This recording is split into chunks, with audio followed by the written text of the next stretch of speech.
Samantala, balikan po natin ang pag-uulat mula naman sa himpilan ng DCSB, ang Spirit FM CMN Calapan, Oriental, Mindoro.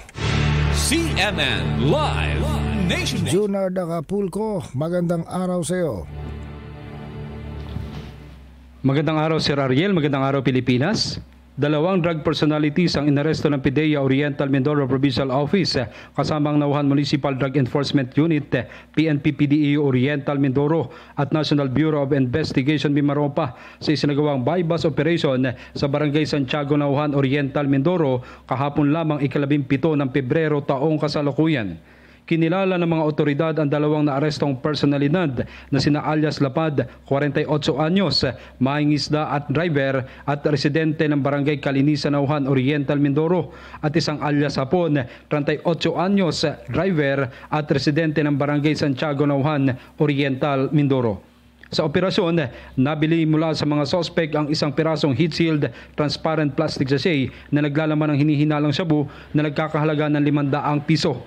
Matapos ang pagkakapkap sa mga sospek, na-recover pa sa mga ito ang karagdagang 18 piraso pa ng heat-sealed transparent plastic sachet na may timbang na mahigit kumulang 50 gramo ng hinihinalang shabu na tinatayang may street value na 340,000 pesos. Ang mga naarestong suspect ay mahaharap sa mga kasong paglabag sa Section 5 at Section 11 ng RA 9165 o mas kilala bilang Comprehensive Dangerous Drug Act of 2002 at pansamantalang ikukulong sa PIDEA Regional Office Mimaropa Custodial Facility. Mula dito sa Oriental Mindoro, ako si Junard Acapulco ng DCSB Spirit FM Calapan City. Reporting live para sa CMN Pilipinas. CMN Live Nationwide.